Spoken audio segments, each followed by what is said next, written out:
austríaco René Spitz, nascido em 1887, foi um grande psicanalista.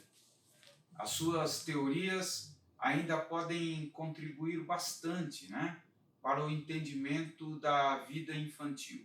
Isso porque ele se especializou mais particularmente na chamada psicanálise da criança.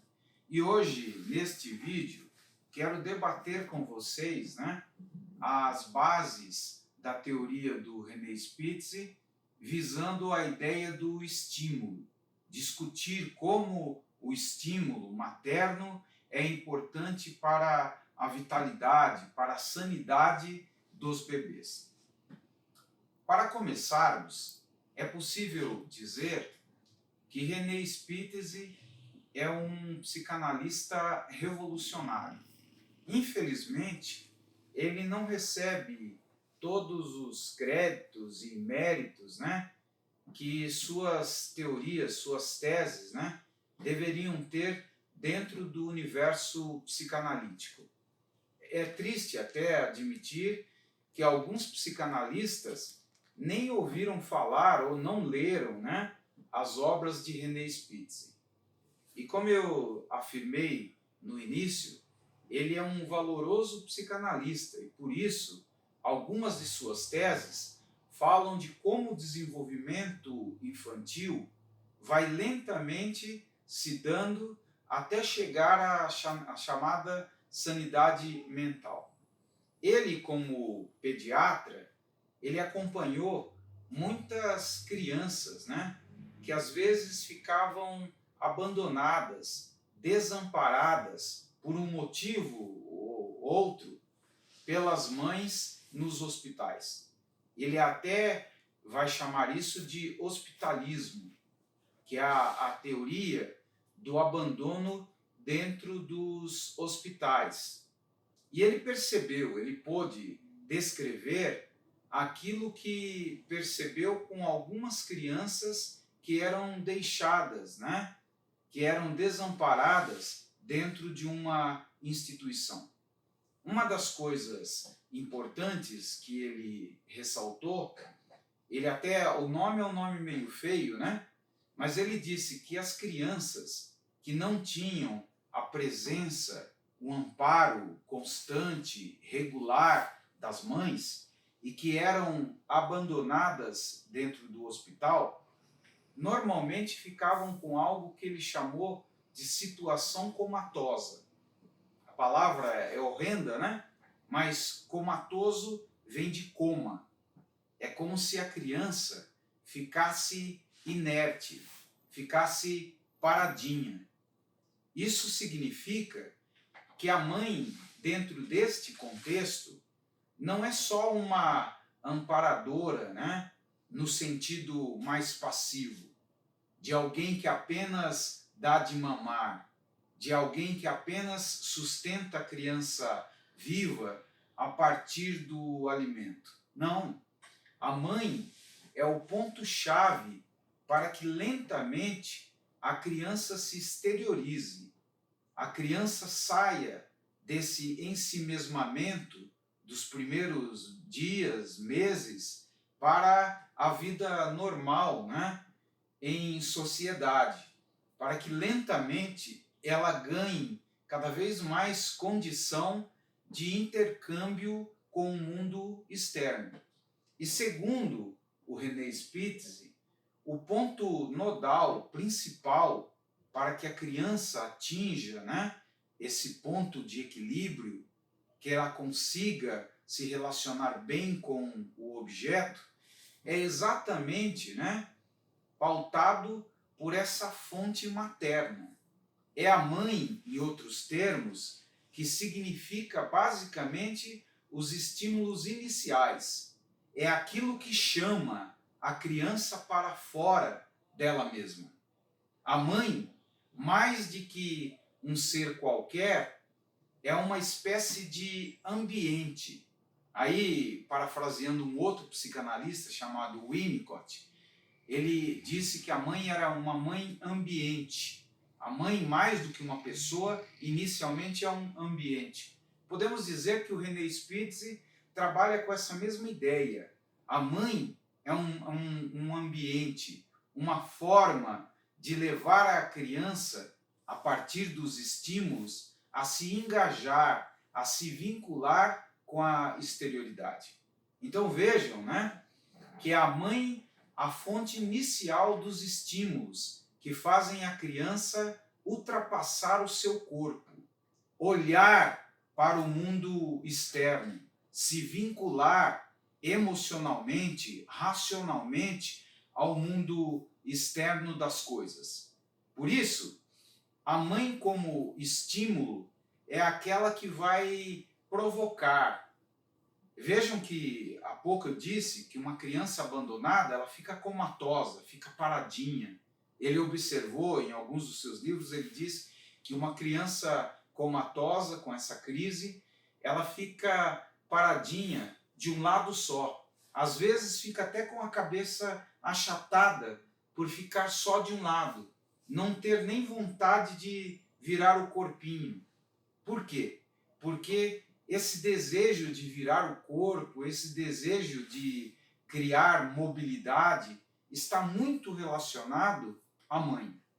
É a mãe que chama o bebê pelo nome, é a mãe, né, que toca e afaga o bebê, que tem condição de fazer, né, com que o bebê olhe para a sua forma. Então vejam que a mãe, como estímulo inicial, vai mobilizar essa parte motriz. E poderíamos dizer que é a mãe que vai dar base para a inteligência sensorial se organizar. Mais do que uma parte passiva, ela vai fazer com que a criança se autorreconheça, reconheça os limites do seu corpo.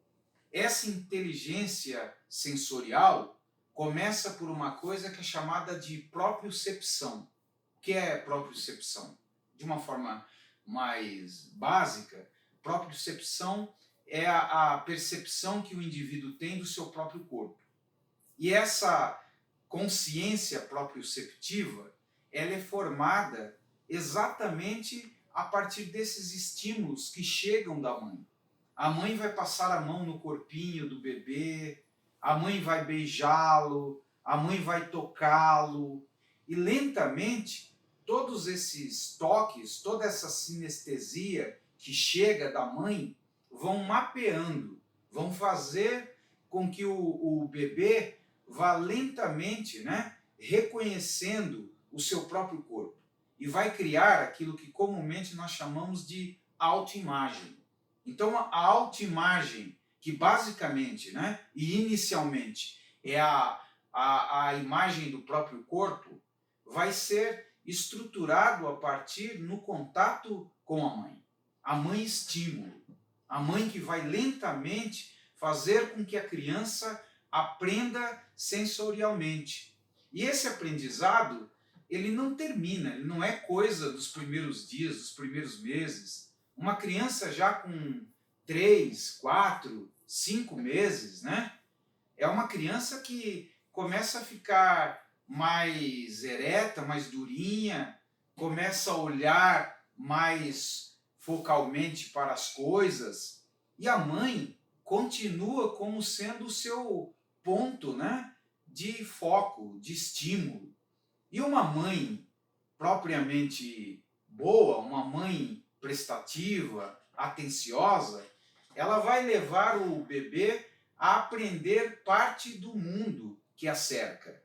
É a mãe que pega um cobertorzinho e coloca perto da criança, um boneco. É a mãe que dá os primeiros objetos, né, para que a criança vá manuseando.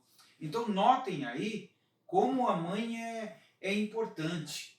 Então, se você que está do outro lado está me ouvindo e você é mãe, aprenda que estimular o seu bebê não vai prejudicá-lo em nada. Se você está preparando, por exemplo, uma comida, deixa o bebê, aproxima o bebê da panela e deixa ele sentir um pouco o cheirinho da comida, deixa ele ver a comida sendo produzida na cozinha, deixa ele perceber, né, o fogo. É lógico, você não precisa colocar em risco a criança, mas deixa ele olhar para as coisas. É isso que vai estimular. Muitas vezes as mães pecam porque elas acreditam que tem que dar tudo pronto. E não tem que dar tudo pronto. Antes de dar tudo pronto, deixa a criança perceber como é que as coisas são feitas dentro de um processo. Por exemplo, se você vai dar banho ao bebê, não leve a uma banheira ou qualquer coisa assim quando tudo estiver pronto. Encha a banheira de água junto com ele. Faz a mãozinha dele ficar debaixo da torneira, né? Que cai a água geladinha, né? Por um certo tempo. Faz ele colocar a mão na água, brincar um pouco. Você estará treinando a sinestesia, a capacidade sensorial do bebê. Você estará dando condição dele aprender para além do conceito. Dentro daquela herança educacional mais velha, a ideia era passar conceitos, ensinar falando, ensinar por um aprendizado, diríamos, né, passivo. E o que eu quero é que você entenda é que esse processo educacional, afetivo, sensorial, ele pode ser ativo. Deixa a criança fazer as coisas, deixa ela tocar, deixa ela brincar, mesmo com algo que você considere perigoso, fique de olho, fique observando de perto, mas deixa a criança tocar. À medida que ela vai tocando, ela vai mapeando, vai criando sinapses, ela vai estruturando uma maneira de interrelacionar-se com o mundo depois. Quanto mais ela mapear, menos ela se surpreenderá quando aprender a mesma coisa depois. É muito importante antecipar, é muito importante, ao invés de falar, por exemplo, de uma colher, ensinar a função, deixa a criança manusear, deixa a criança tocar. Muitas vezes as mães têm medo, né, da criança ficar com um garfo, e é lógico que tem perigos, mas coloca o garfo e a colher na frente dela, deixa ela tocar os dois, você ali perto olhando, mas deixa tocar os dois, deixa ela perceber a diferença entre uma colher e um garfo. É isso que o René Spitz sempre disse. É essa parte, né, estimulante que leva ao desenvolvimento mental no sentido global. Não só no sentido intelectivo, mas no sentido sensorial, no sentido bruto, em que a criança se torna alguém mais hábil, alguém capaz de controlar, né, a sua parte motora mais adequadamente. Tudo isso por quê? Porque não falta estímulo ambiental. É lógico que muito estímulo também tem o efeito contrário. A criança não pode ser colocada diante de muito estímulo. Ao invés dela estar na frente de uma tela de celular, numa televisão, é melhor que você esteja ludicamente estimulando ela dessa maneira que há pouco eu descrevi. Ela vai ganhar muito mais, ela vai crescer muito mais. E logo você vai perceber que parece que ela já veio pronta. Ela vai conseguir fazer coisas que você nem imagina. Mas não é porque ela veio pronta. É que a capacidade desenvolvimental já está ali. O que ela precisa é de estímulo. E o que muitas vezes falta é essa parte estimulante. Por isso, se você não quer uma criança comatosa, uma criança triste, fechada, você tem que fazer a sua parte. Alguns pais, até perversamente, preferem uma criança muda, uma criança, né, presa à sua cama. E criança, o lugar de criança é fora da cama, é brincando, é se estimulando.